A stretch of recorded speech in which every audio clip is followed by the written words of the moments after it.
thou that sleepest, arise from the dead. Read the Bible, you'll find out that God's not too happy with what's going on around us. Redeem the time, because the days are evil. The Bible has not changed. Boldly proclaim the restoration and preservation of Christian values in America. Satan has brainwashed a whole nation. As goes the church, so goes the nation. Nobody's convicted of anything anymore. And now, here's Last Call with your host, B.J. Edwards.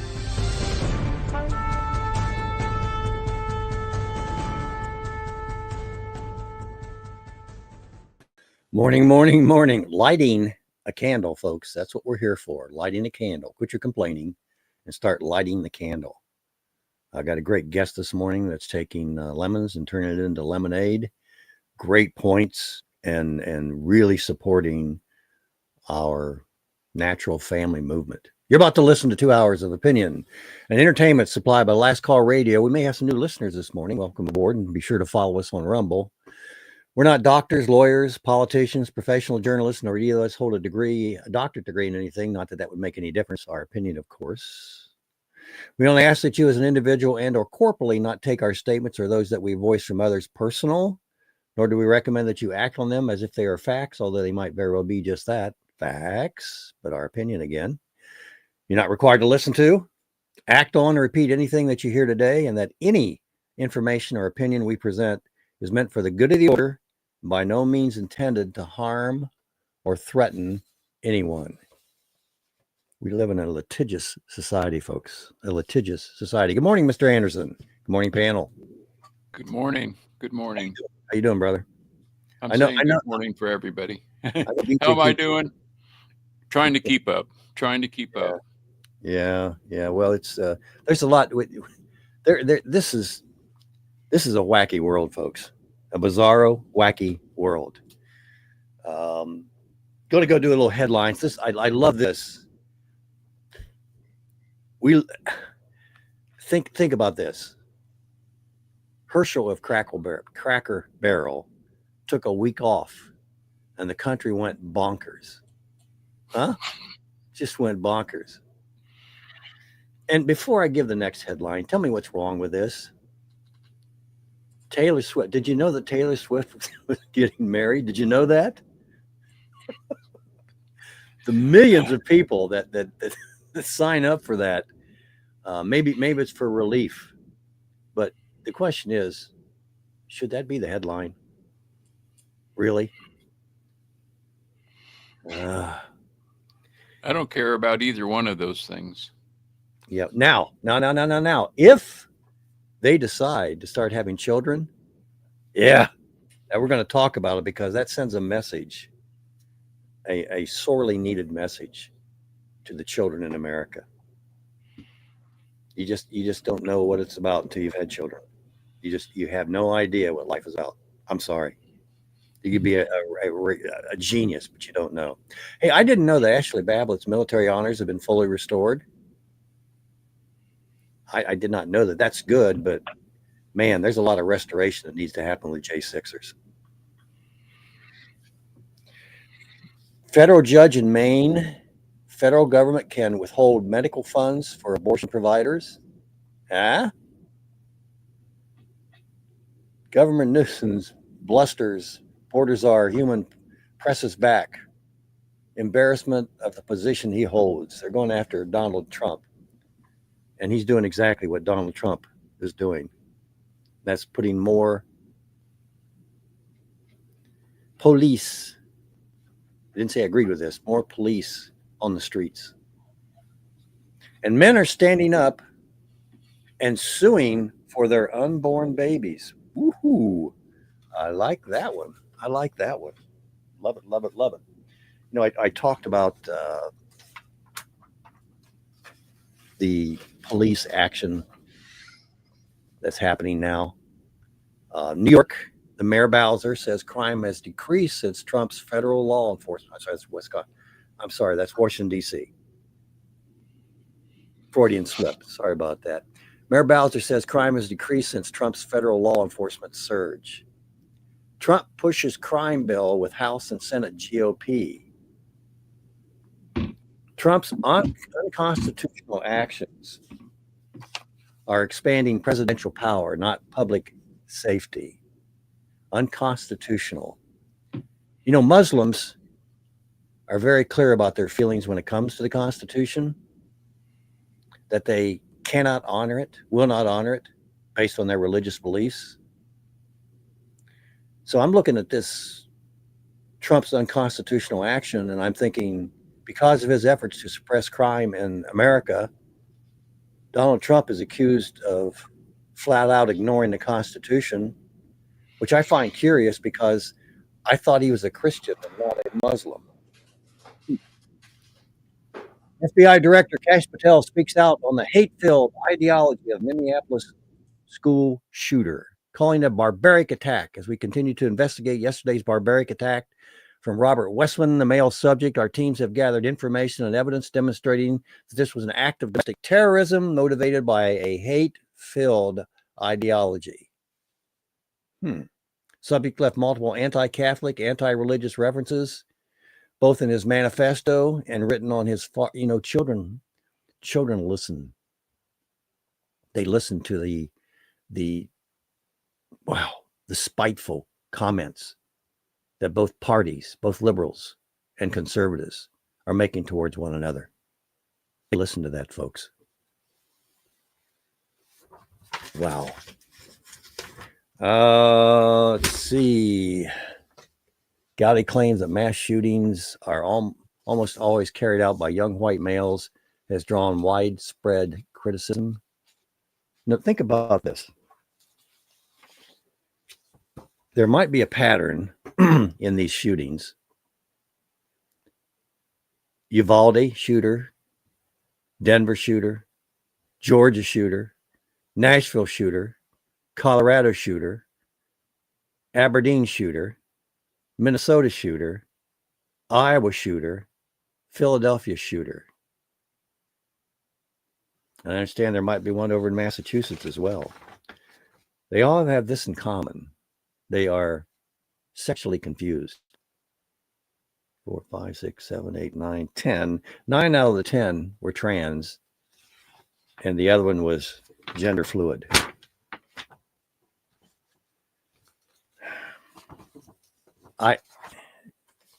This is so sad. This is so sad. Today we're going to be talking to Jeff Morgan, and Jeff is a victim of child abuse. I'm a victim of child abuse. And these children that are killing their classmates, other children, are abused. In America, we kind of major in child abuse. Think about it. Think about it. It's just absolutely, it's crazy. Absolutely crazy. The biggest problem in America, folks, is not, Alex Jones. This just drives me crazy. Speaking about the Minnesota trans child that shot up purposely children. And Alex Jones' response: Minnesota trans cult member's father has worked for 29 years as a top-level CIA DOD contractor. Ooh, let's go there. Let's go way over here instead of going point blank to the center. The biggest problem. Go ahead. There's question about who Alex Jones works for. Yeah. I get. So, does he work for the CIA? That's been said. Maybe I should have given that headline, folks. The biggest problem in America is not the CIA and other covert operations. Neither is it drugs, alcohol, or for that matter, the LGBT community. In America, our problem is not with guns or children and children, but we do have a problem with parenting of our children as a result of the total breakdown of the concept of the family as supported by the laws of nature and nature's God. And it still comes down to a moral society. Yeah. We have no God over this nation anymore. People are looking left and right, and they do call it left and right to figure out where the problem is, and they don't look up and repent. We don't acknowledge a Father in heaven, and there seems to be an absence of fathers on earth, in leadership roles especially.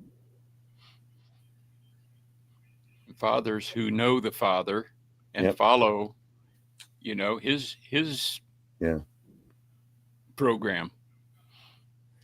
We don't need more troops in the streets, folks. We need more parents in the homes. Yes.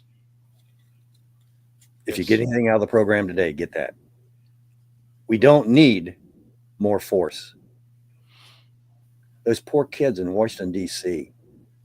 that have been without parents and not been led by a father. They're out in the streets at 1, 2, 3 o'clock in the morning.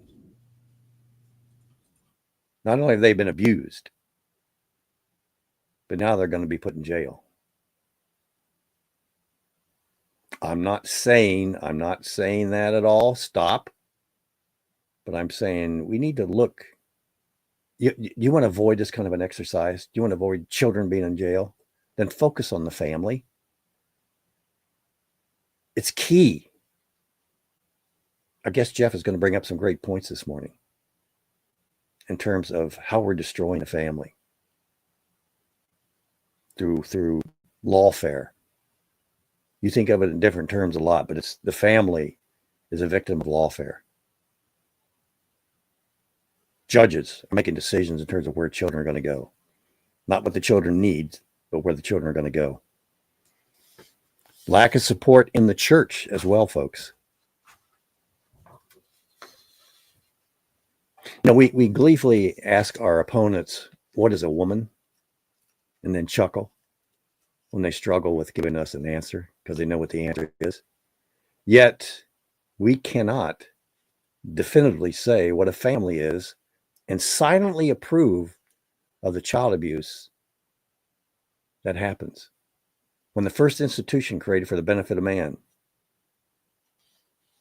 has been corrupted by our adversaries and we look the other way. We look the other way when they redefined it and removed the male leadership in it. I remember the 60s and 70s. Last week, we talked about where Ms. came from. That was a direct attack on the authority in the family. Purposeful. 10 years later, we're well on our way, baby. And now we find America an amoral, unjust nation, as Mr. Anderson said, blaming it on political leaders and the church itself. Yet when we get to the pearly gates and say, Lord, the devil made me do it, good luck. Good luck. Speaking of no fault, we're going to take a break, and after the break, we're going to bring our guest Jeff Morgan on. I've known Jeff for several years now. Really appreciate how he's handling the role that he's been put in. It's not a pleasant one, but God has put him there, and I think he's put the right man in the right position. B.J. Edwards along with Mr. Anderson, your last call. Stay tuned. Jeff Morgan coming up. You need to hear this. The destruction of the family is the destruction of the Western world. Let me tell you why this won't succeed. For two reasons. One is this.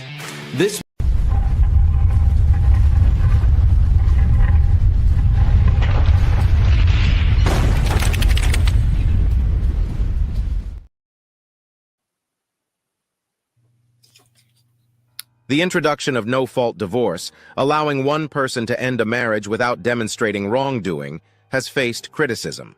It's argued that this concept, perhaps conceived with good intentions, has unforeseen and detrimental consequences. Critics contend that it has incentivized marrying for financial gain, with individuals planning starter marriages with the anticipation of temporary unions. As long as no-fault divorce laws remain in place, a growing number of men are predicted to pursue alternative paths, avoiding long-term commitments. Critics argue that these laws contribute to an increase in single-parent households, negatively impacting the stability of the nuclear family, a foundational element of society. The argument suggests that since the inception of these laws, there has been a substantial decline in various societal indicators, ranging from crime rates and high school graduation to imprisonment and teen pregnancy. In essence, the critique likens the impact of no-fault divorce laws to replacing a toothbrush with a metal file and hammer, implying a drastic and damaging shift in societal values and stability.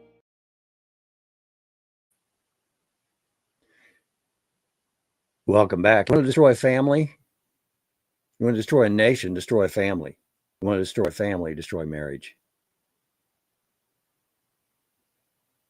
Corrupt it. Make it temporary. You know, the road to hell, they say, is paved with good intentions. By the way, stop using the term nuclear. According to the Encyclopedia Britannica, the nuclear family is broadly defined as a group of people consisting of a pair of adults, not necessarily married, or male and female, and their socially recognized children. Although such couples are most often a man and a woman, the definition of a nuclear family has expanded with the advent of same-sex marriage. Natural family is self-defining and it is invulnerable. Nature backs it up. Why don't you bring our guest on, Mr. Anderson? Are we here? Hey, Jeff, good morning to you, brother. I appreciate you helping us out this morning. I really do. Well, BJ, go ahead. Thank you for the invitation. Wow, very powerful 15 minutes before we got on here. So thank you for that too. You're quite welcome. Jeff has been on the program before, and Jeff has been extremely involved in our court system, especially the marriage aspect of that.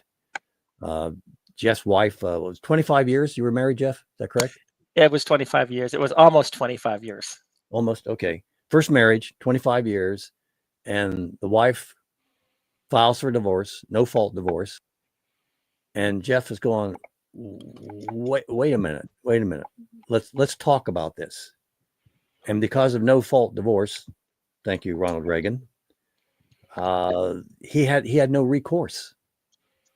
It's going to be what that one party wants, and that's the end of it. You get into a contract with somebody, and you have certain agreements, certain expectations, and then the one party says, "Well, you know what? I'm not going to live up to the expectations. I'm out of here. Thanks, goodbye." And a judge is supposed to have a hearing to hear both sides, but in no-fault marriage, that doesn't happen, does it, Jeff? No, it doesn't. And BJ, I'm glad that you even started talking about this right at the beginning. First off, no-fault divorce, no fault is usually a lie from the get-go. Everybody knows that. I mean, there's a lot of blame games in a no-fault divorce, right? Well, you're at fault for the no-fault divorce. I thought nobody was at fault for the no-fault divorce, right? And then when they start to divide up things, well, you know, there's no-fault divorce, but we need to give this person this and this person that. And by the way, they take out, they do still put blame on people, even in a no-fault divorce, and that's with the parenting stuff. Well, maybe this is a better parent, so you're the worst parent, so that's your fault. And so you have fathers, great mothers who sometimes can only see their kids 4 times a month or something like that. So the whole thing about no-fault divorce, it's a lie from the get-go. And it was designed, there's a lot of reasons we can get into this as well. But you mentioned my first marriage. When my ex-wife filed for no-fault divorce, again, it was not a no-fault divorce. I can tell you that right off the bat. But here I am in a lawsuit. And, you know, not even knowing what's going on, I couldn't do anything to stop it. And even the person who married us was my ex-wife's father, who was the pastor. And he ended up financially subsidizing certain things, because at the time that was when the crisis, the financial crisis, was taking place, and they weren't making any interest on their money in the bank. So they thought that by subsidizing her, my ex-wife, that she would pay them back more interest. This is insane. I know you're going to say, well, wait a minute, he's a minister. He was serving as a missionary. I had actually supported them in missions in Mexico. But that's just the way that it is. No fault divorce. We have now bought into the lie. Jesus spoke very explicitly about no fault divorce in Matthew 19, by the way. Lord, can we divorce our wives for any reason or for no reason? No. For any and every reason, I think, is the way that they said it. And Jesus talked about the intent and the purpose of marriage, and what God has joined together, let no man take asunder. But you said something that I wanted to address, because, I was in front of Judge Brett Hall, and I wrote down on the decree, the division of assets, one thing, I do not agree with the divorce. And yet he granted the divorce. And I later on confronted him about that whole thing at a GOP meeting in Rockwall. And then he met with me as well. And what he told me, BJ, was this: I had no choice. I had to follow the law. I said, you could have done this. No, you don't understand. He's telling me I don't understand the law. And even though the Texas Family Code said the judge may, the judges always do. They might be so often. But let me clarify that, Jeff. Let me clarify that. Sure. The judge is acting as if he had to do this because of the law, but the law states that he may do it, not have to, but he may do this. Is that a correct statement? That is correct. And there's some case law that he may try to invoke as well, which is also rubbish, but it is what it is. But yes, and in essence, BJ, what this becomes is a legislative divorce. The legislature has decreed that if somebody says our marriage is insupportable, that it will not achieve, because of discords or conflicts of personality that makes the legitimate ends of the marital relationship unachievable, that this is a valid reason for a divorce. And the state will always go with the person who says it's insupportable. No facts are necessary. And it even states that within the Texas Family Code. You don't really have to prove anything. All you have to do is allege something. So in essence, what they have done, they have destroyed any legal protection for marriage. But there's another thing. It's a very big, important issue, is that the legislature has now decreed divorce. So this is a legislative divorce. Our Texas Constitution in Article 3, Section 5613, specifically states that the legislature cannot grant special laws granting divorce. But they've done that. So right there, it's unconstitutional, the entire thing. And the judge is telling me I had no choice. And I said, so, and they said, well, if you disagreed with it, you should have said it. We would have had a jury trial. To which I asked the judge, well, if we would have had a jury trial, and I brought in 20 witnesses, and they said this marriage should not be destroyed, it's not insupportable, would you have ruled differently? And the judge says, well, I don't know. So, I mean, the judges have it in their mind that they must grant a divorce based on an allegation. No facts are necessary. And, when you have a controversy at law, there's supposed to be some type of a breach of duty. There's supposed to be something that you've done that you've not fulfilled your duty, that you've transgressed somehow. Marriage is the only contract, and that's not the case. And when I say contract, contract is at the very minimum, because we've heard it said, well, marriage is more than a contract. It's a status. Well, it's not less than a contract. It's more than a contract. So if you're and I think most people understand this, most people in business, that if there is a breach of contract, you have the contract there so that you can make the person do his or her duty, or you can sue them and they have to recompense you for the material breach. And it also gives you some leverage to make them say, perform your duty. In marriage, there is no such thing. Even though the Texas Family Code says that you have a duty to support, if one person says it's insupportable, that's it. Your duty is now gone. And the state gives you a pass. And not only that, the petitioner always wins. So go ahead. The Texas Family Code authorizes granting of a divorce without regard to fault. One fault contends that the marriage has become insupportable. They can unilaterally, that means individually, decide the marriage is over with without proof or explanation, no ifs, ands, or buts. And you mentioned something about the judge saying, well, you should have done this or you should have done that. But there's no way that he could have judged in your favor, given the Texas Family Code. So just for I can remember vividly, irreconcilable differences. I've been divorced, and by the way, there's so many victims when this happens, especially the children. I think Jeff had 3 children when the wife divorced him, and there's always the children. Wow, both parents don't like each other, and you're half of one of those parents. Now what do you do? And one parent's going to continually justify their decision, and you know what that means when I say justify their decisions, right? They have to be right, and if they're right, somebody has to be wrong, correct? Mm-hmm. And if the judge says that you are the guilty party, in essence, that you did wrong, in essence, or that not to say is to say. So, Jeff, you're accused of this. What do you say? What hold on a second, Jeff. I need to tell you something. You can't say anything. You can't say anything, okay? I'm sorry. Anything you say it won't be held against you. It just won't count. I mean, that's where we are with a no-fault divorce. Folks, we have people entering into relationships that have one foot out the door. They know that at any time they want to end this marriage, they can do it without question, with no-fault divorce. Think about that. And that's what Jeff has experienced not once, but twice. And Jeff, after the first divorce, you got deeply involved in the court system, did you not? I mean, it wasn't a one week or one day event. No, it was not. What I said afterwards, because look, this happens to both men and women. The majority of divorces are filed by women. That's true. The no-fault divorces, I think it's about 70% is what they generally use as the statistics. Some go higher, some go a little bit lower, but usually 70%. And I'm not going to get into the reasons as to why that may be happening, but the reality is that whoever files wins. And when I say win, it means they get the divorce. So if you're an unwilling respondent and says, wait a minute, I want this marriage to work, it may be a misunderstanding. And BJ, there was one child that came up to me and said, my mother divorced my father because my mother became a vegetarian and he did not want to. That was a good enough reason. What?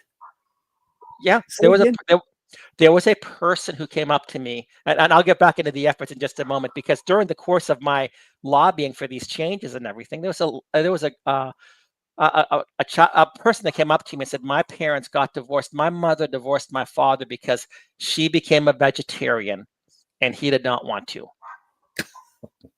I'm laughing, but I'm crying at the same time. But think about what else is going on here, BJ, because as a father, as a husband, if you're a believing person and you believe in the authority of God, God is the head of Christ, Christ is the head of the church, and then and that same thing, that man is the head of the house, and then there is a hierarchy in accordance with God. Of course, we have mutual submission to each other, but there is the sense that man is the head of the household, and then woman, and then the children, and stuff like that. If for any reason I were to exercise my leadership, my headship, and make a decision that my wife does not like, she can file for divorce. And so that completely undermines any Christian leadership, any roles that I would have as a biblical man, as a man seeking to please God within my marriage, if my wife does not want to agree. And what I will say is this, my wife, and by the way, we're not divorced yet. I'm still fighting for this, and I'm really praying that something will change. Unfortunately, I'm in the midst of this right now, but nobody believes that our marriage is irreconcilable. Nobody. I think I see a great future. I see a wonderful future, but my wife did. We need to clarify something, and then we're going to go to break, and then you continue. This is your second wife. The first wife, after 25 years, filed for no-fault divorce. Jeff marries again, and now his current wife has filed no-fault divorce. So I don't think we made that clear up front. I just want to make it clear to the listeners that we're talking about Once burnt, twice shy. This is just, see how easy this is. And look, we don't. We'll go ahead and take a break, Mr. Anderson. When I come back, I'll finish my ramble, and then we'll get back to Jeff and what's going on with this second marriage. BJ goes along with. Last Call with BJ Edwards. Real talk about real life.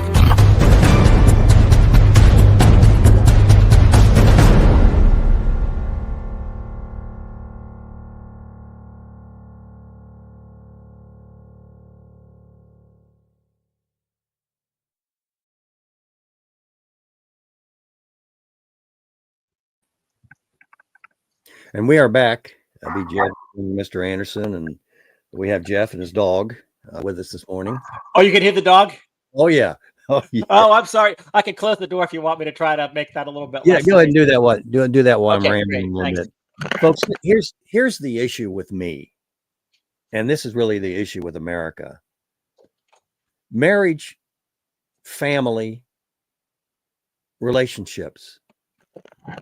We've lost the natural aspect of it. Marriage should be one biologically born man and one biologically born woman. And by the way, that's a father and a mother, respectively, in a lifelong, committed, monogamous relationship with their children, biological and or adopted. Okay, that's the core. That is the foundation of all society. And I said early on, if you want to destroy a society, you want to destroy a nation, destroy the family, because it's the foundation. Now you can corrupt it. You can say, okay, well, it doesn't have to be a first marriage, and it doesn't have to be your children, and it doesn't have to be a man, it doesn't have to be a woman, it doesn't have to be this, it doesn't have to be. What is marriage? What's a woman? What is marriage supposed to be? It is as apparent as what a woman is. It really is. But we have so gotten away from this. And folks, we are an amoral and unjust nation because the family is broken severely. 50% of children are not living with their biological mother and father. Children need their mother and their father, biological mother and father. When you remove one of them from that relationship, there are issues. Check with the prison systems, talk to them about the inmates, talk about their family life. You shouldn't be surprised when you hear they came from broken families, mostly because the father wasn't in the family. The father wasn't taking a leadership role. I could go on and on and on and on, but I'm telling you right now that the family is the key to the problems we're having in America. You fix the family, you put leadership in the family. You don't have to put a policeman in the family. You don't have to put a policeman on the street. Ask a law enforcement personnel. Ask them how easy their job would be if the family was intact. Okay, I'm done with my rant. Welcome back, Jeff. Hey, thanks, BJ. I want to set that foundation. It's very important. You said something that I think we need to really talk a little bit about as well. The redefinition of, you talked about the nuclear family, the natural family, marriage, and how, and the whole thing about the redefinition of marriage, like, can two homosexuals, two lesbians, whatever, can we have thruples? We have redefined marriage within the church because marriage was supposed to be permanent. And we have now said it's temporary. Yeah. And we go along with that. So you have many people in various communities that said, look, you've already redefined marriage. You're not keeping your marriage vows. Marriage was a vow to God to be faithful until death do you part. And if you're going to redefine your vows, why are you upset with us for redefining marriage? You've already done it, you hypocrites. And that's what we have to start getting back to, because in the church, we have become so tolerant and accepting of divorce. Jesus was not that accepting of it. I mean, he did mention the exception clause. And I would say the exception does not require divorce. I mean, there have been various opinions about that in church history and so on. But you can go back to the Old Testament too, where God told Hosea to marry somebody who was, in prostitution, and God's love for his people was still the same. So I don't think that because one fault exists, oh, my wife burned the meal this morning, as if this was something that was going on That's at it. Jesus' time, so I can divorce her. There you go. You know. There you go. But Yep. but right now you don't even need that, because you can say, I'm going to divorce my wife, or I'm going to divorce my husband. Did he burn the meal? No. Was he a good person? Yes. Did he do this? Yes. Did he meet all of his responsibilities? Yes. But I'm not happy. I'm not fulfilled. Well, what about me being not happy and not fulfilled, going through a divorce system, an illegal divorce that a judge who doesn't even know us says that he can't do anything about, because our legislature has written this into law? It has destroyed the permanence of marriage. And from a Christian point of view, this is very important, because when I got married under God, I took a vow till death do us part. And then, but the state says, that doesn't mean anything. That was not prenuptial. My vows before God were my prenuptial. There was no other option. We were married till death do us part. And then I find out that, well, the other party says, well, who agreed, by the way, with the exact same thing, changes her mind later. This is a big, big issue. And really what the legislature and the court should be doing is saying, wait a minute, you're saying it's insupportable. You need to offer some proof. But they've said, you don't even need to have any proof. You can just, like I said in family court, for any reason, for no reason, you can make up a reason. You don't have to have a reason. And you can find yourself being the recipient of a unilateral, no-fault divorce, and there's nothing you can do about it. And they will take they'll do all sorts of things like that. Dick Manasari, welcome back, brother. You have any question or comments for our guest today? Well, thank you, Jeff. I really appreciate the detail you're going into, and I'm anxious to hear about the second marriage and your current situation. But like I do sometimes, on a big scale, it might be interesting to remember how people who want to fundamentally transform a country behave. In Russia, in 1917, when the communists took over a country that had a religious background, that talked about God, the very first thing Mr. Lenin did is to introduce no-fault divorce into Russia as a way to destroy the family, destroy any reference to God, and make people dependent on the state. I just want to make that point. This is fundamental to the ability for a country to be fundamentally transformed. It happened in Russia, and of course, it's happening in America. I want to get back to your detail, but I thought I'd just throw that out. Dick, can I comment on that real quickly first? I'm glad that you mentioned that, because if you look throughout history, going back to Plato, there were all discussions about the children. Are they the property of the families, or are they property of the state? And socialism wanted to say, hey, we want to have our good little state people here, so maybe the family was the enemy. In 1848, or somewhere around that time, Marx and Engels wrote The Abolition of the Family. Right. And when Lenin came to power, he actually put that into place. Now, the interesting thing with regard to that, in July of 1926, The Atlantic magazine wrote an article about Russia's effort to abolish marriage. And they talked about the devastation that was taking place within the society. Lenin was the one who said, destroy the family, destroy society. And then if you go even up in America, in 1963, you had the people that read on the congressional record talking about one of the goals of the USA Communist Party, communism, was to make divorce easy. And it's not just the Marxism stuff, but it's also Alfred Kinsey, the sexual pervert who presents himself as being this great researcher. There was also the idea of the sexual revolution. There's a lot of other factors involved with that, but I agree with you 100%. This idea about no-fault divorce, this has been one of those long marches through the institution that Gramsci talked about in the past. Mm-hmm. They're not going to be able to do something immediately, but we can do it incrementally like this. The camel first sticks his nose under the tent, and then before you know it, it's half his head, then it's his entire head, and then he's pushing you out of the tent. And that's what's happened with marriage in America. We have adopted the fallen doctrines of Russia, of Leninist Russia, Bolshevik Russia, and those have become our divorce laws. The interesting thing is that Joseph Stalin at one point in time saw what was going on, and Joseph Stalin actually started denying divorces, under that point, because what was happening with society, they have this, one guy told me, said, Jeff, you may be at a good point right now, because at a certain point, people have no raw material to work with. And if they don't have the raw material, it just societal chaos, which we see today. So maybe they're going to start to look at some things and say, we have a problem. Jeff, Anyway. For the record, thanks, Dick. For the record, last year, Russia celebrated the entire year as a natural family year. The entire year. State of Ohio, by the way, is trying to get a bill passed where we celebrate natural family from Mother's Day through Father's Day. That's still in process. Martin, I think you have a comment or two. Go ahead, please. I do. Jeff, thanks for what you're presenting here. I'm the effect of divorce. I and my brothers and my sister, we're now adults still dealing with the effects of our mother and father dissolving their marriage. And I posted in the chat, and I would like last call with BJ Edwards to hear this phrase: mom and dads are special to children.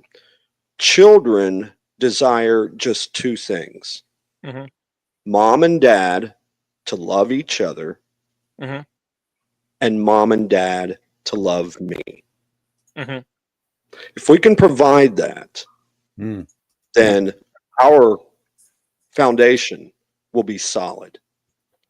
What we have with divorce is a disillusion of stability, of foundation, and it brings to a child uncertainty, all kinds of effects. So my question to you, Jeff, is what has these divorces done to your kids? Thank you, sir. Oh boy. Yeah. And Martin, boy, oh boy. Yeah, that's, I also was a product of divorce. And I mean, I have attachment issues, like the anxious attachment thing that goes on. I remember when I was a child, you talked about a child wanting to love both parents. I remember it was probably 58 years ago or something like that. We had a baseball game, and my mother and father, we were playing softball together, but they chose a neighbor to be on their team instead of me. And I was crying afterwards. And then we had a second game that day, and they made sure that they got me on, because as a child, I wanted to be with my mom and my dad. I don't want to be against them. I want them to know, I want to know that I'm special to them. Now, with the whole thing with my children at this point, there were difficulties. Because I had gone through this as a child, I told my son, I said, look, I don't want you to go through this. And, if you need to, you don't need to, you never should have to be in conflict. Just let me know if there's a conflict between me and your mom, just feel free to do that. And you can let me know later on if you want to, that's okay. I mean, I did not want them to be to have this conflict. I was a pretty mature man, and I'm going back to see my parents, and I'm 45 years old, and I hated it. I love my parents, but and they sometimes were things together, but I always felt torn. And I think that my kids went through some of that stuff. I don't know. I mean, I think it had an impact on them. I haven't gotten a lot into that. I know my youngest daughter, both of my daughters. I'm hearing some background noise. Are you up against a break here? Just about 2 minutes. Yeah. Okay, gotcha. But but Martin, to continue on with the question here, my youngest daughter,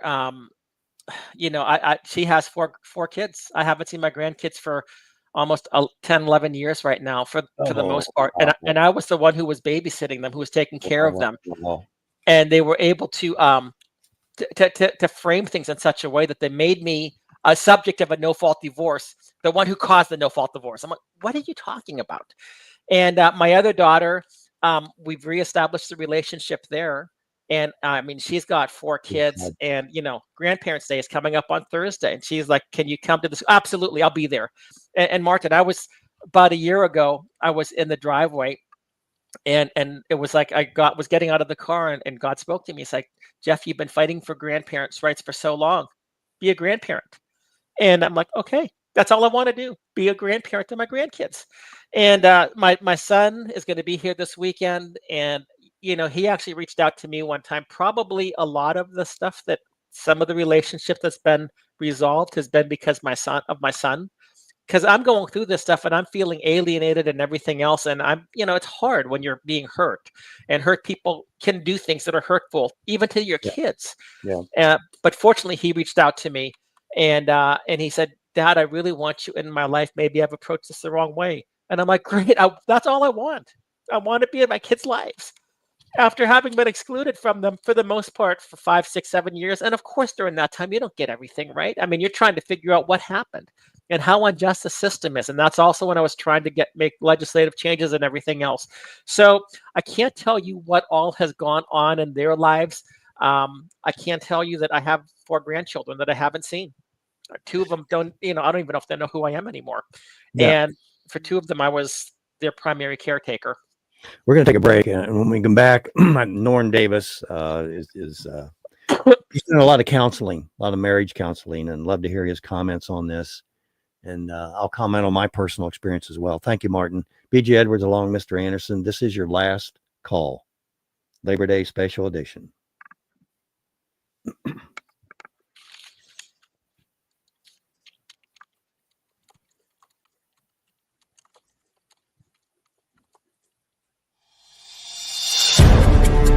Last call with BJ Edwards. Real talk about real life.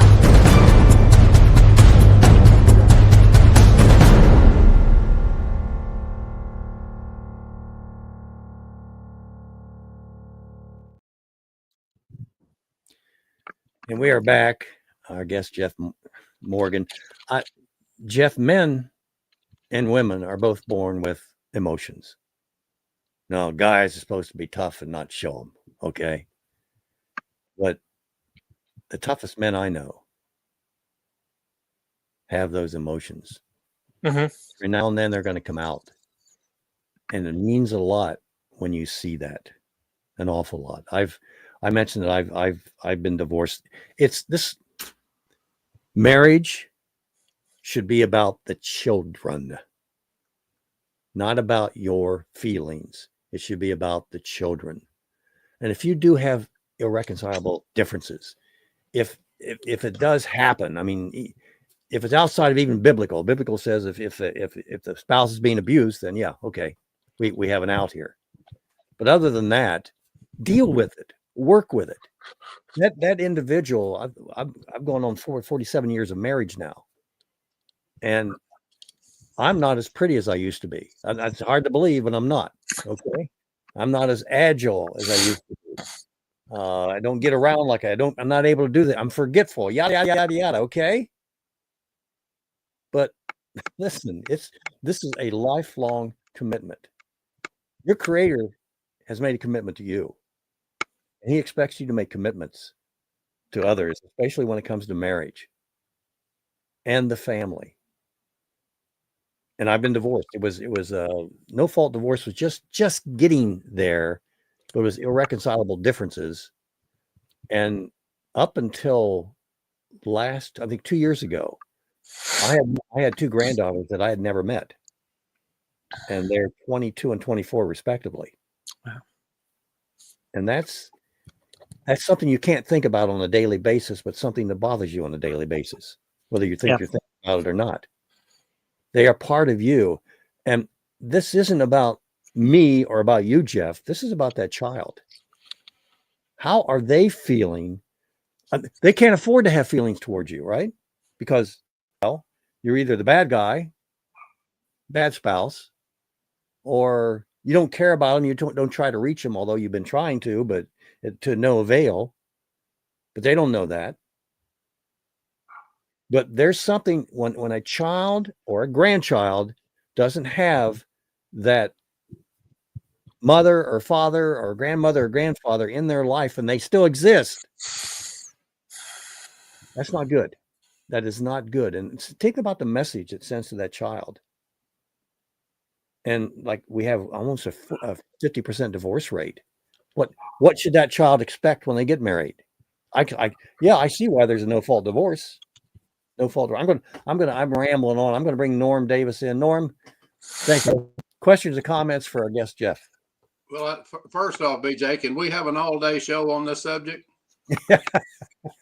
We're gonna extend this to the second hour. Okay. Okay. Jeff, Go I really appreciate your willingness to share your story, and I think it's going to help a lot. I think one of the big misconceptions about marriage is that love will hold a marriage together, and love will never hold a marriage together. It's a commitment to hold the love together. Whoa, what? Okay. Do you need me to say that again? Yeah, please. Okay. Love will not hold the marriage together. It's a commitment to hold the love together. And people used to come in and tell me all the time, well, I don't love him anymore. And I said, I don't care. That's not relevant to our conversation. Right. Now I do care, and I did care. I wouldn't have been a counselor, but what I was trying to get them to see was that their feelings have left, and the reason their feelings left is because they quit doing the things the Bible says do to keep love together. And so, I would talk to them about how did you feel in the beginning? Well, they felt, great about each other and all excited. I said, okay, if we could get back to that, can we keep the marriage together? Well, yeah. So then we can set aside talking about divorce and let's put our focus on learning to do what you did in the beginning. And then when you do what you're supposed to do, then the feelings will come back. And so, but we've got so many misconceptions. And of course, people go into marriage with the wrong idea. They go into it selfishly for what they can get out of it rather than what they can give. And when I could teach the man to meet his wife's needs and the wife to meet her husband's needs, I mean, it was wonderful. And we've saved a lot of marriages if they could get that concept. But, you've got to get back to that biblical base of serving one another. And one of the biggest problems that I always found was communication. Couples did not know how to communicate. The wife has got her needs, the man's got his. And what I had to teach them to do is teach them to communicate properly. Here's what I need. And see, a man is willing to meet his wife's needs if he understands what those needs are. So we get back to communication. And on my website, I teach I've got, I think, a little 3 or 4 videos, about 15 minutes each, on communication, learning to communicate with one another and to get connected. Couples don't get connected. One of the sides will bring up something and the other will say, yeah, but you do this. And here we go. And we've got to learn to communicate and to listen and to get connected to what my wife needs and for my wife to get connected to what I need, because most people are willing to do that if they understand it. I am a great listener when you're telling me what I want to hear. Okay. Comments, Jeff, go ahead. So Norm, I agree with you 100%. And what people don't realize that in many places in the world, you still have arranged marriages. You meet your wife the first day when she becomes your wife. I have a Palestinian Muslim mechanic. And he was telling me I didn't meet my wife until the first day. He said the first year was a little bit hard, but he talks about how he loves his wife, because love is an action and not just a feeling. And, I remember when I was first at the gospel, it was like facts, faith, and then feelings were the caboose. And now in marriage, we put feelings first. Wait a minute. We have duties and obligations. And one of the obligations I have as a Christian husband is to sacrificially love my wife, which would mean what? There's a lot of things that are involved in that. And some of them may not make me feel so well, so happy. And so I agree 100% with that. There was, you mentioned the issue about communication, 100%. I agree with that as well. In fact, I think that there have been some secular people that have put out some stuff as well that said, look, a marriage should not be resolved over a communication issue. Teach communication skills. And we're not learning communication skills. In part, this has now become replicated because we are in the second, third generation of no fault divorce. And kids have not watched their parents resolve things. Yep. So, of course, the first time you see a conflict, it's time to split. You don't know how to do that. And some of these issues that come up, like there are some parental attachment, or there's some I think they call them personality attachment issues. So, I mean, I know that I've got a little bit of this anxious thing that goes on. So, I mean, I told my wife, hey, look, I don't need a lot of time, but I just need to have I've got my issues. I understand that. And work with me a little bit on this. But I also know too that she has her issues. And if you look at the two personality types, they're going to be conflict there right away. And those are things that a coach could really help with. And my wife has a son who was born dead, resuscitated. He's been for 34 years at the home. She's fought for him and everything else. So she's really wrapped up in keeping his life going. It's almost to the place, in my opinion, and I'm not a professional, I can't diagnose these things, but it's almost like she has like a trauma influence attachment, and that's her identity as well to her son. She loves her son, and she talks about Matthew, her son, and Matthew, the business. And sometimes it's like, so where exactly do I fit into this, right? And I don't need a lot of time, but I do need some time. So those are things that I think are very easy to take care of. We saw somebody last September, and he, and I went to see him. I was praying and fasting maybe a month or so ago, and I felt, went up to see him again. And he said, absolutely, I can tell you right off the bat, 100%.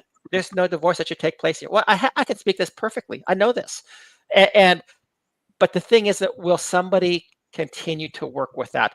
The only reason that we continue at the time is because I thought we had to be members of that church, and we weren't. And I thought it was being deceptive or dishonest by not stating that to him, that we had waited for 3 years to see him. And but then, I talked with him, and he said, no, you don't have to be members here. But that's actually where I'm attending church right now anyway. But talking about the church, the other church that I used to attend with my wife, I have never seen a church. They think that they were trying to help out, but I mean, it was like a torpedo. I mean, it was so bad. I don't even want to talk about it. That in itself was a trauma. But I completely agree with everything that you're saying, Norman. Also, too, that sometimes, people bring up things like this happened 10 years ago. Well, I don't remember what happened a week or two ago. Yeah. And can we get beyond the fault finding of the past and say, okay, fine, I'll whatever, I did that. I don't remember it. I probably didn't mean it the way it was, but whatever. Your perception is your reality. I can acknowledge that. Now, can we focus on what is the solution going forward?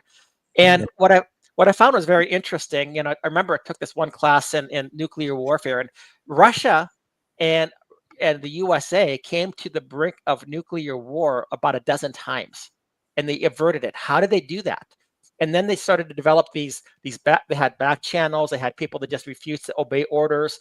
And then they started to put mechanisms into place to make sure that tensions would not rise to such a level that we would destroy the entire world. So, and I think that we have to be looking at that in marriage. I mean, marriage, we know it's not always going to be peachy keen and roses and stuff like that, but we should have mechanisms in place. Churches should be there. I went to the church as a 911 situation. The church basically said, well, you know what, let's just kill this thing instead. It wasn't that bad, but it was pretty bad. I think I have a new government. I think the government needs to get more involved in marriage. And here's what they need to do. When you get married, this is free. We're going to take a break after I say this. When it's this service is free. You've got two choices. You can have a marriage counselor paid for, or you can have a divorce lawyer paid for. Take your pick at the beginning of the marriage. Okay. A new government program, folks. Money well spent. Hey, we're going to take a break, and we come back. I want to get into the 11 points that you've get more technical with you, more legal with you. The 11 distinct reasons that you are saying, no divorce here. BJ Edwards along, Mr. Anderson. This is your last call. I don't know, 2-minute warning or not, Mr. Anderson. So I'm kind of sort of allowing for that. Anyway, when we come back, 11 reasons.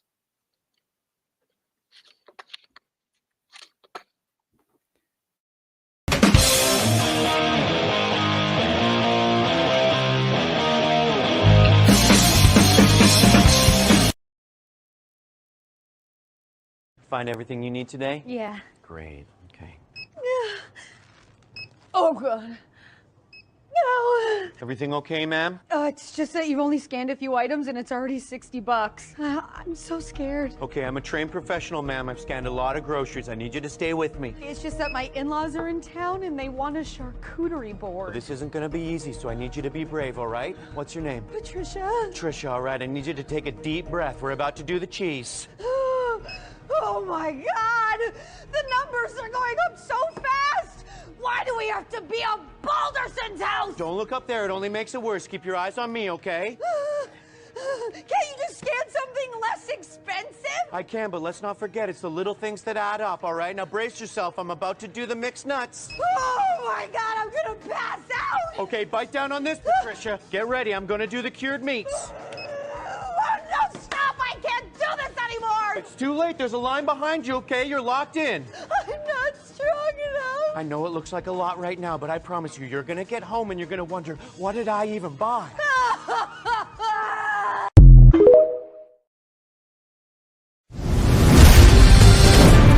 Keeping you informed.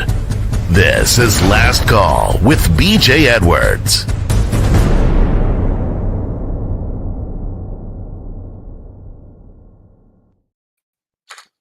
And we are back. Things are getting tough, aren't they, out there? You think about all those retirees, and there is inflation, folks. There is inflation. I'm sorry, it's there.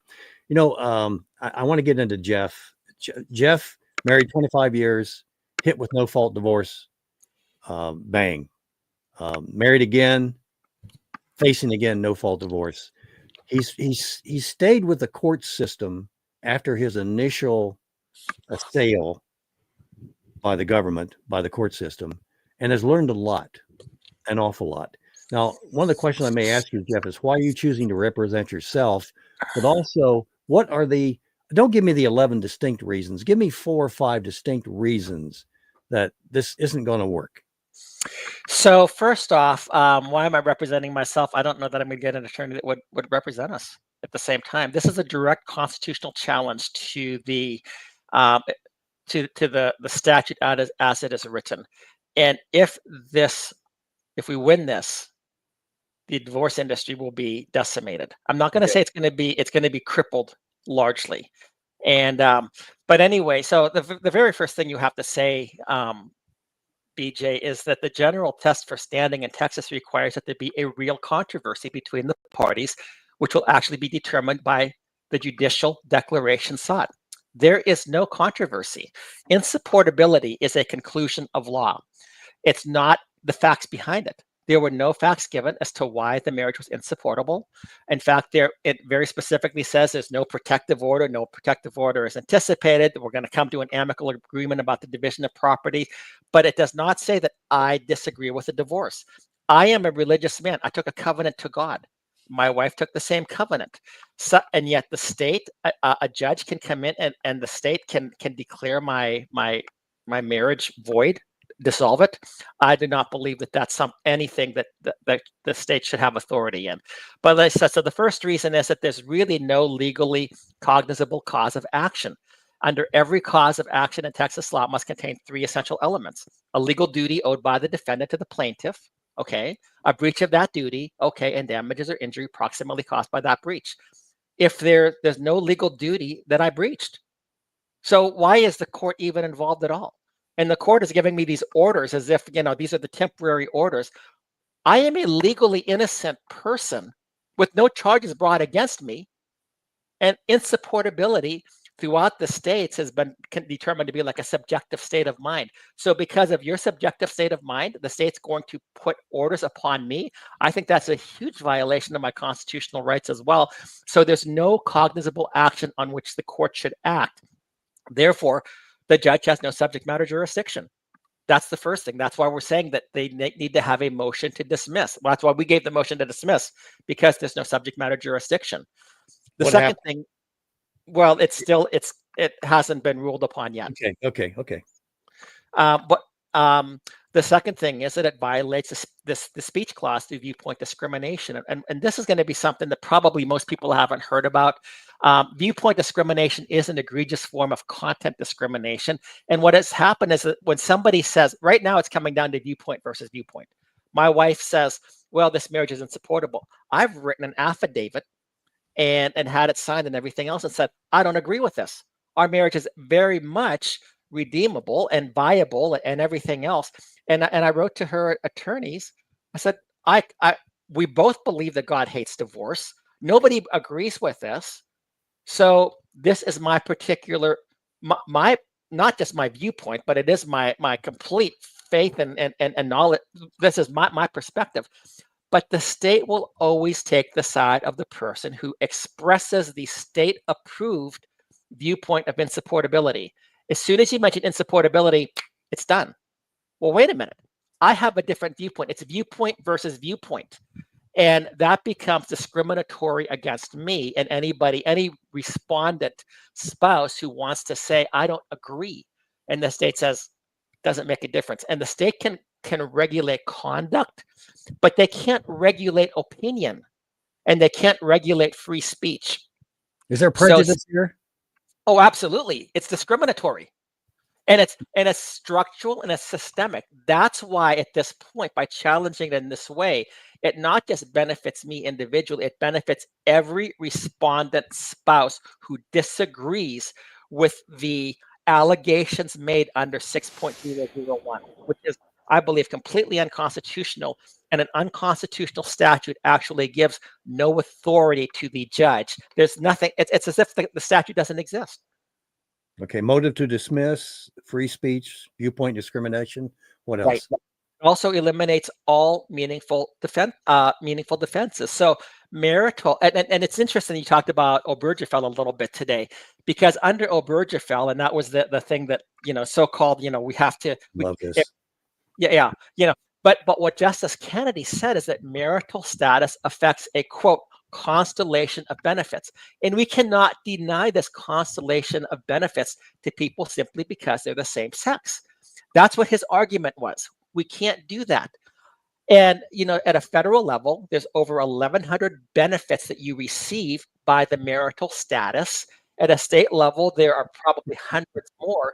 So you're going to say that you have to give the status to people of the same sex, and yet you can take away my benefits for no reason, simply because of somebody's subjective state of mind when I have committed no breach of duty.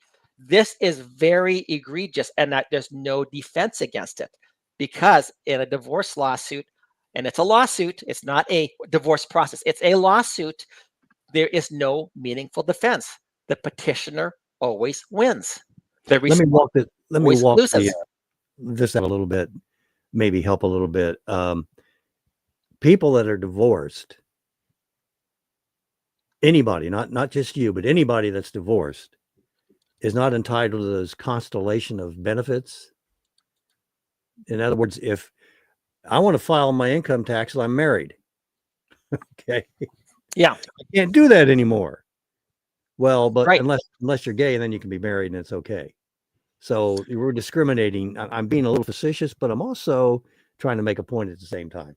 Right. And the thing is, the fundamental requirement of due process is the opportunity to be heard at a meaningful time and in a meaningful manner. But what they've done is that they've completely eliminated that. I should be able to present a defense. And I cannot. Our Texas Constitution says that for every cause of action, there's a remedy at law. There is no remedy at law, because based on somebody's allegation, which is a conclusion of law with no facts necessary, I mean, this is worse than being found guilty based on hearsay. So, and what we'll do, it affects my marital status and affects these benefits. And the government does, there are times that the government can take away these various issues. If I do something, if my conduct is such that I should have committed a crime, there is no crime committed, nothing alleged, simply because somebody in her subjective state of mind says, I think our marriage is insupportable, even though maybe she has a couple of people to think this, but nobody by and large thinks this. Everybody's shocked that I've talked with. They can't believe this is going on. But she can now change my marital status. If she wants to change her marital status, I guess she can do that. She can change her name. But why does her subjective state of mind cause me to lose my legal rights and benefits? I'm surprised they don't have you wearing an ankle bracelet. Monitor. Well, and as I know you say that facetiously, but we know that actually happens, because false allegations, the whole thing with no fault divorce, I said, well, it's going to stop perjury, it's going to stop lying. Perjury and lying have increased tremendously because of no fault divorce. You can say anything you want to. you can commit. It's only family court. It's like you can lie about sex. Like with well, yeah, everybody lies about sex. Everybody lies at family court, and perjury. If you actually treated perjury as a crime, things could possibly change. But perjury is now sanctified, and we use these highfalutin reasons like insupportable because of this and because of that. Where's the test for insupportability? Do you have an expert? How do you know? Because I've known people, BJ, that have been divorced from each other and then they remarry each other. Well, I thought it was insupportable. And then they get divorced again and they get remarried again. I've people that have done this a couple of times. And I mean, so why is there any legal action at all taking place in these situations? And some of them, they may be because maybe there was adultery and then they reconciled and stuff like that, whatever. But by the way, in Texas, adultery is not a crime anymore. And I, so, well, I mean, even, it's in the Texas Family Code, but it's not a crime. But I don't know what to say. Surprise, surprise, surprise. I know, Folks, exactly. We're making the point here. We live in an amoral and unjust. We have a gentleman here that's in the justice system. And I would say an unjustice system. At least that's what it looks like. I don't want you to comment on that. That's my comment. Okay. I don't want you to say a word about that. Although your actions kind of, anyway, we need to fix this. Now, the thing that I'm going to ask you a leading question, if you will, but I'm going to make a point by asking the question. I think there's a word for that. Where has the church been in all this for you, Jeff? So, yeah, this is something that has been awful. The church that we were attending, and I'm going to mention the name. It was Dallas Bible Church. Oh, okay. I shouldn't mention the name. It's already out. Whatever. Yeah, but I mean, they try to have things in place, and BJ, I'm going to tell you, they were a little bit better than most churches because they said, well, we'll offer counseling and stuff like that. But what they did prior to that counseling was horrible. Absolutely horrible. In your opinion, go ahead. And well, I would be very glad to support my opinion with documents and facts and recordings and everything else. But yeah, the church has, they'll say on the one hand that, we don't believe this, that marriage should be dissolved. But the governance of the church is such, they say, well, we're an elder-run church. So the pastors are telling me they really can't do anything because they're an elder-run church. I said, well, let me talk to the elders. I said, now that you have new elders, well, you spoke with the old elders. And I mean, the elders, one of the elders who I spoke with, he said, I really had no business being an elder for so many years. And I'm like, this is insane. I don't know if they're biblically trained or not, but of course, the one elder was an attorney. So, we have the attorneys even taking over church boards, it seems like. And I say that a little bit facetiously, but I've seen that happen in more than one occasion. And then because, well, I was an elder with this guy for 17 years and I know him. So therefore, I've listened to the tape and I really find nothing wrong. I'm like, you can't be serious. But the church has not been strong, in my opinion. I said, could somebody please address my wife as a brother or sister in Christ? And the pastors wouldn't do so. And one pastor came up to me and said, Jeff, give me a hug. Oh, just hug me. Hug me a little bit longer. So someday we're going to be standing in front of the throne of God, worshiping the Lamb, and we're going to be hugging each other. And he's doing nothing. And to him who knows the right thing to do and does not do it, it is sin. Yeah. It is absolute sin. And they don't acknowledge this. I'm sorry I'm getting a little bit worked up over this, but that was something that I can't believe it. I want to, Mr. Andrews, we're going to take a break here. So whenever you're ready, but when we come back from break and we're going to have a few minutes after that, I want you to give us a current status, where you are right now, what you're expecting, what's scheduled. And ladies and gentlemen, you are so close to this happening to you. You have no idea. Look, 50% of the marriages are going to get hit. So be very careful.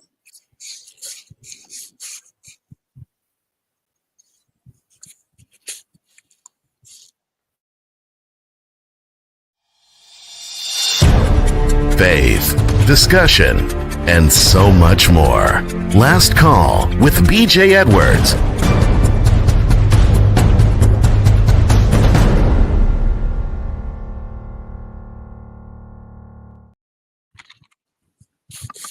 Yeah, we have to mention equal protection, the right of religious people, but you sort of kind of hinted on that earlier.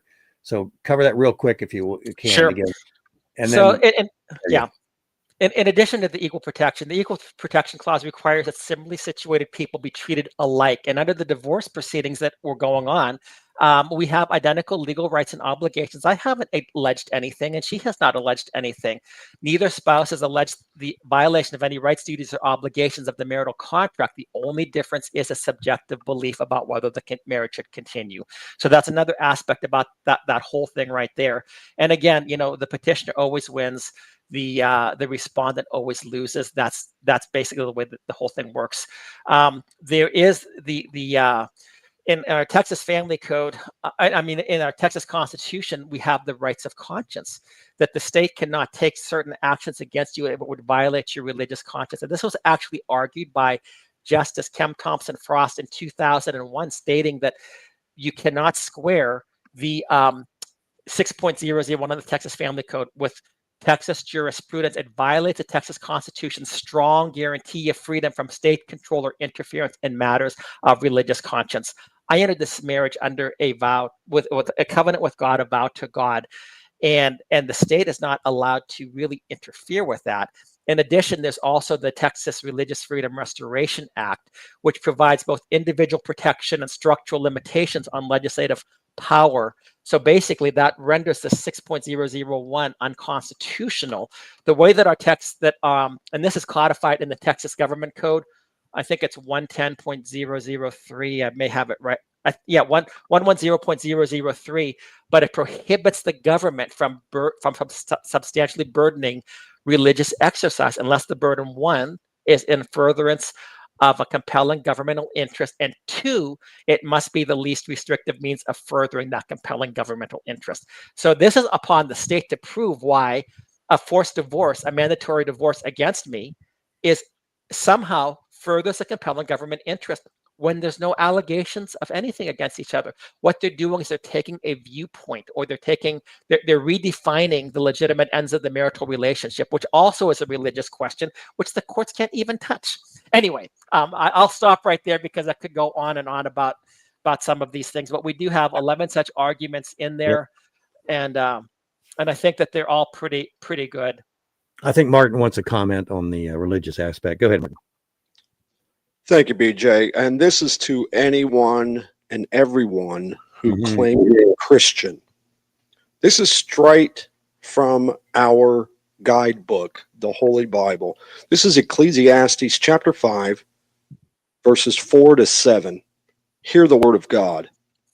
When you vow a vow to God, which is what we do at our marriage ceremony, folks, do not delay paying it, for he has no pleasure in fools.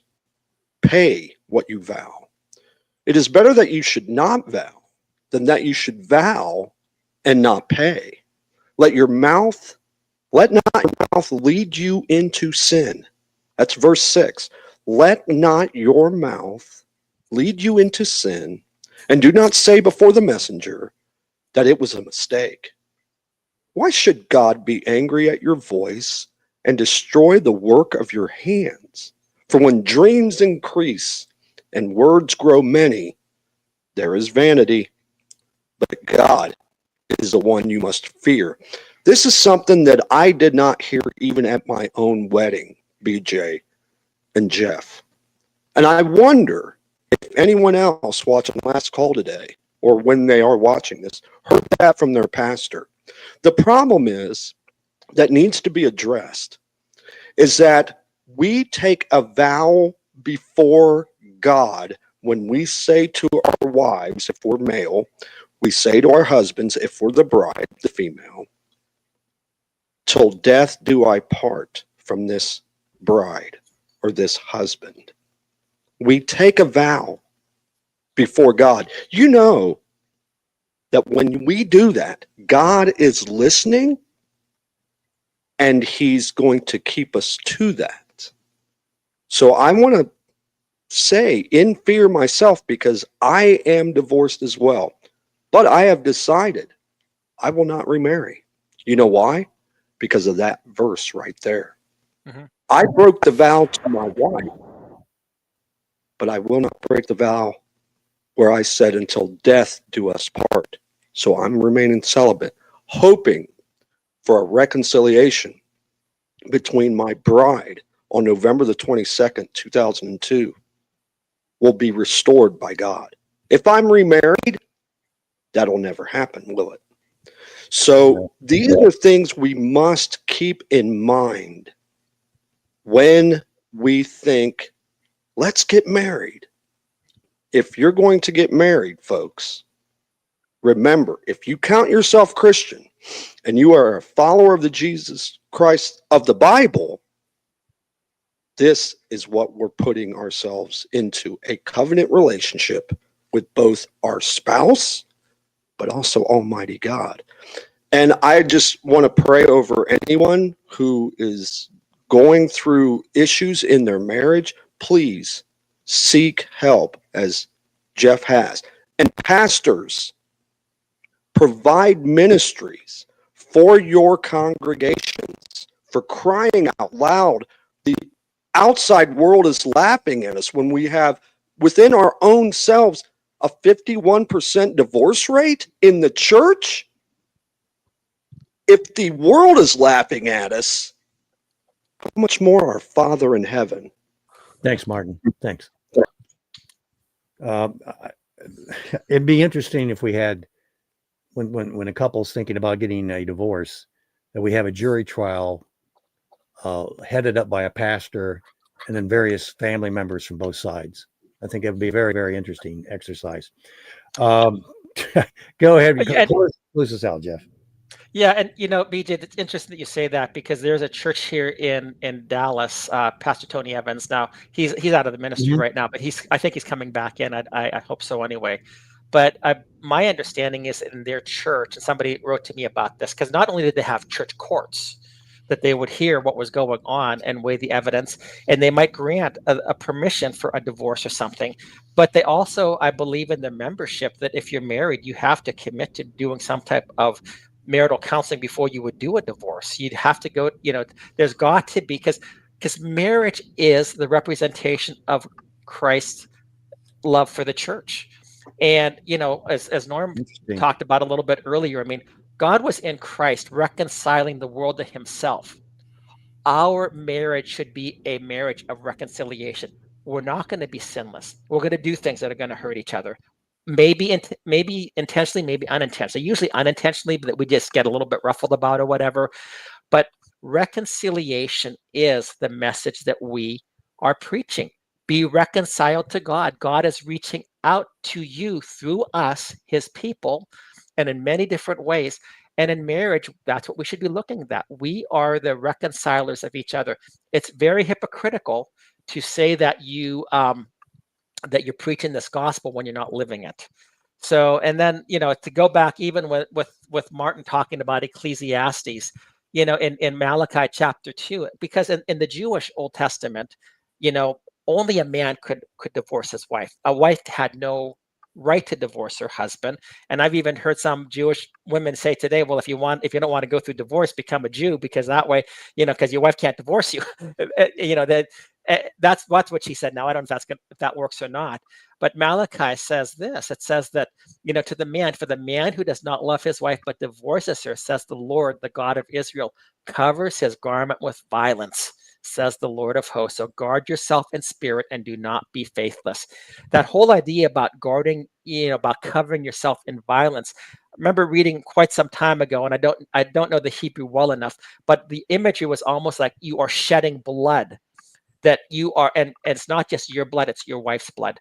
And what's happening today, we've wanted this whole thing about equality. So now, we've made it equal so that the wife can now stab us. And it's been very interesting. I've been reading some stuff on X, formerly Twitter, where women are talking about, you should be thankful for no fault divorce because there are fewer dead men. I'm like, what? This is crazy. Hey, Jeff, I think JC, do you have a comment? We're gonna have to get out here shortly. And Jeff, is there any kind of contact information you want to share, or anything we can do to help you? So if any, we have an email, and obviously there's a number of us that have been working on trying to get rid of no fault. The repeal, REPAL, no, NO fault FAULT@gmail.com, repealnofault@gmail.com. People can also contact me on Facebook via Facebook Messenger. Jeff Morgan, you'll see me. I've got a picture with my daughter and my grandchildren there. But I would say really what we want to do, because we know this has been impacting so many people, children of divorce, the reluctantly divorced, those who got divorced and said, I wish I wouldn't have done this. We want to hear from you because we want this actually to be a national conversation. I've spoken with the Speaker of the House, Mike Johnson. He's against no-fault divorce. He and his wife, Kelly, have a covenant marriage. I've spoken with Dr. Ben Carson. I've spoken with Mike Huckabee. Mike Huckabee says no-fault divorce was the worst thing that ever happened to America. J.D. Vance is against no-fault divorce. We have legislators up in Oklahoma. There's Dusty Devers. There's Tony Randolph up in South Dakota. There's other people as well that are fighting to get this done. So the thing is that we've told people, well, it's just a divorce. But God says, if you divorce your wife, you are covering yourself with a garment of violence. And divorce, this happy divorce, this good divorce, well, we have tried to whitewash it. We've put lipstick on the pig. And it's still, in God's eyes, he hates divorce. Within the church, we should say, number one, God hates divorce. There's many options available that you could try, that you could reconcile. There may be, I'm not saying that you have to get rid of all divorce, but I'm saying that it should be easy, more difficult. Even Hillary Clinton said that we should make it a little bit more difficult. I mean, Hillary Clinton, is she not the conservative icon that she should be preaching to the churches? Churches, you're really, that is correct. Thank you. So yeah, please contact us there. And BJ, I've had so many people, men and women, that are saying, Jeff, you're doing God's work. Keep doing it. And some have sent me voice messages about how broken they've been because of this stuff. So we want to get this out. We're going to fight this to the end. This is a constitutional challenge. I don't know how it's going to work out, BJ, but the thing is, fear will hold us back. And I mean, trust me, BJ, I felt like I've had the whole fury of hell in front of me at times. And but at the same time, it's like, but what happens if we win? Don't let fear hold you back. And there's a lot of things that you can fear about. And 3 weeks ago, BJ, I was in the ER. I think I told you that, I was in there for chest pains. I was perfectly okay, but I don't know if it was the anxiety or what. $31,000 and EKGs and stuff like that. But the thing is, we have to continue to go forward. And we have angels around us. Like Elijah said in the Old Testament, those that are with us are greater than those that are with them. And so we're just praying that maybe I did not want to be this person necessarily, but I guess I'm the person. And we've been trying to overturn this for 11 years. And of course, my wife and she's still my wife. She's still my wife. This has not gone through yet. And even still, like what I think Morton said earlier, I am still priest of our household. So I pray daily. I pray for blessing, for cleansing, for everything else. And, God is not done. Somebody can be done, but God is not done. And so, I mean, I keep praying that God does exceeding abundantly beyond all that I can ask or think. So my exceeding abundantly is number one, we get rid of, my wife and I get reconciled. That's the big issue. And then, of course, get rid of no-fault divorce if we can. And then be a living proof, a living testimony of God's grace and his power to transform. Wow, yeah, and talk about some of the other challenges that we have had and that we can work through, because no marriage is beyond being saved. Anyway, I'll stop with that. I'm going to let JC get in real quick, and then we're going to get out of here. We're speaking with Jeff Morgan, and repeal no fault at gmail.com. JC, real quick, please, sir. All right, quickly, and that'll probably get taken the wrong way. But hey, kudos to you fighting for that marriage. That's great. But here's the problem we got.